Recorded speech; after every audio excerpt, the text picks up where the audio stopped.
राजकुमार एक पौधे को पाया और वो उस पौधे को बहुत ही प्यार से रखता था। वो ज्यादा से ज्यादा वक्त उस पौधे के साथ ही बिताता था क्योंकि वो जानता था ये कोई मामूली सा पौधा नहीं है, ये है असल में एक सुंदर राजकुमारी। जब वो पौधे को रख कर दूर ही जाता है, उसी समय वो पौधा एक राजकुमारी की रूप ले लेती है और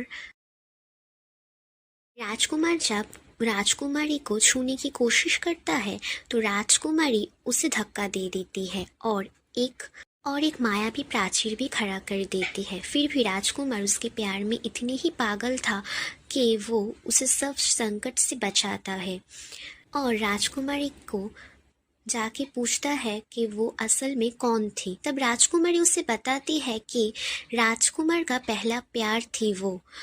असल में राजकुमार का ही दूसरा जन्म है और राजकुमारी इस जन्म में भी उसे ढूंढता हुआ यहाँ पे आ गई। राजकुमारी और राजकुमार पहले जन्म में जैसे थी, इस जन्म में वैसे ही करने लगती है। राजकुमार जब एक पत्ते को छूता है तो तब उसके पास सारी जानकारियाँ आ जाता है कि असल में वो पहले जन्म में कौन था और राजकुमारी कौन थी।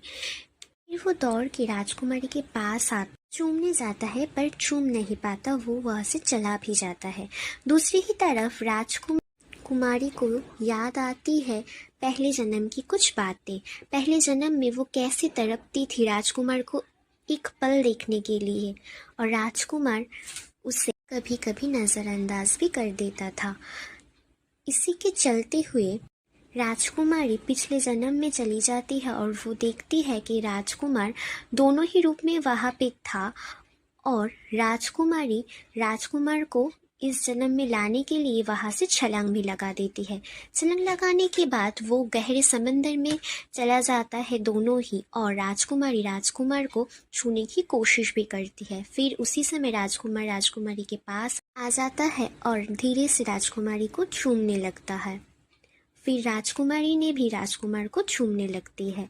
दूसरी ही तरफ देखा जाता है कि एक शैतान था जो राजकुमार का जान लेने पे तुला हुआ था और राजकुमारी को भी मारना चाहता था और राजकुमार को ये सब पता था। इसीलिए वो राजकुमारी की सुरक्षा के लिए उसे एक कड़ाई देती है और वो अदृश्य भी कर देती है।